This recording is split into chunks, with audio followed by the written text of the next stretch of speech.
Diane Swonk, the chief economist at Grant Thornton, is in Chicago for us. And Ken Rogoff is at Harvard. He's an economics professor and is a former chief economist for the IMF. Two faces you know very well here on the show. Very good evening to you both. Diane, if I can start with you, those comments that we heard from President Trump that we just played out, really raising some eyebrows because, of course, like we said, quantitative easing used in moments when the economy needs a bit of a jump start.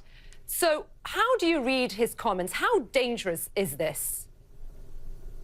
I think the real danger is it's now becoming okay for an administration to overtly look like they're intervening on monetary policy. There's many traders out there that are smart traders that actually believe the Fed capitulated because of the president's comments, when actually they were reacting to the policies that were wreaking havoc, like tariff man, the scares of a trade war with China in December, which forced them to back to the sidelines along with weaker global growth. They were responding to the environment which was in part created by the administration. So it's kind of ironic that now the administration wants their help.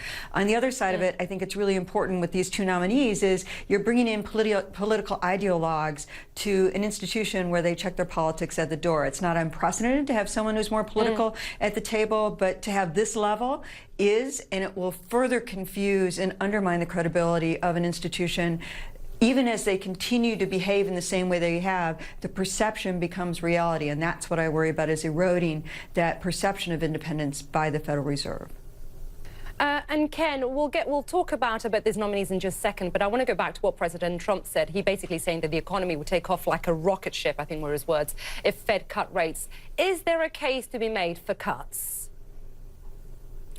No. I mean, the economy is doing extremely well at the moment. I mean, he might want it to be hyperventilating, but I think the Fed has actually gone to a neutral position, a slightly soft position. I think it's in the right place. It would be very erratic. I think the Fed's going to ignore his comments, but Diane's right. It undermines credibility.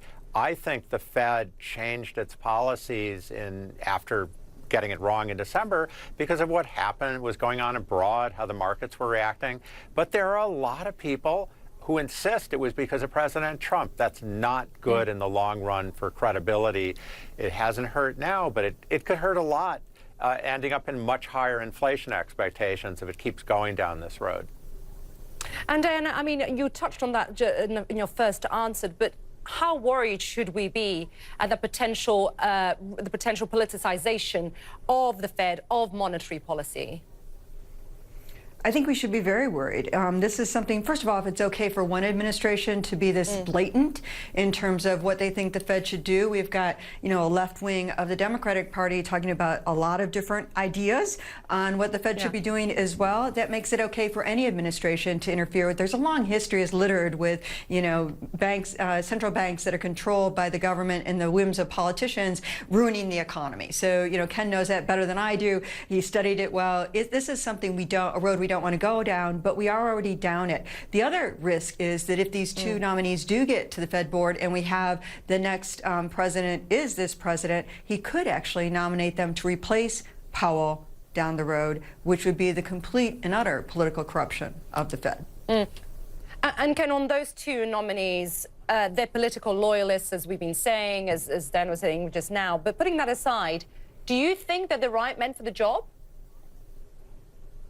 Well, I think central banks around the world have done very well by nominating professionals, by nominating, people who are experts in monetary policy. But, that said, the founding of the Federal Reserve was supposed to be a diverse group of people. So I think the problem is much more on being ideologues. Going back to the gold standard is just a disaster. I kind of hope that if they join the board, they'll be socialized and end up being constructive. But of course, until now, Trump has actually made pretty good appointments to the Federal Reserve. Let's bear that in mind. That surprised me. I thought this would happen sooner. I didn't think it would take this long. But yes, it's an erosion of the Federal Reserve having such political appointments, but it's not unprecedented.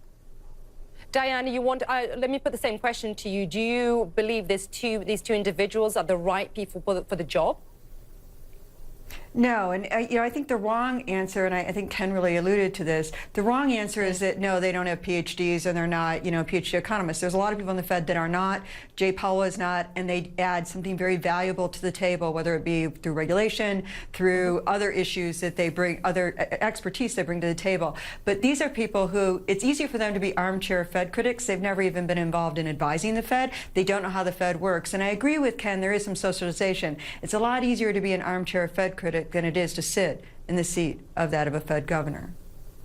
And really, this question really to either of you. For an international audience, we've seen the Fed come under pressure from previous administrations, but what we've seen is public campaign from this administration has been pretty relentless. How unprecedented is this? Oh, goodness. I mean, it's not unprecedented. Nixon put the squeeze on his Fed chairman, and that led to the inflation of the 1970s. This has happened lots, but we've gotten away from it in recent years. And I want to underscore what Diane said. It's not just about Trump. If the left wing of the Democratic Party comes in, they have even more experimental ideas. There could be even more pressure. Trump would have broken the barrier, and they'll jump right through it. Diane?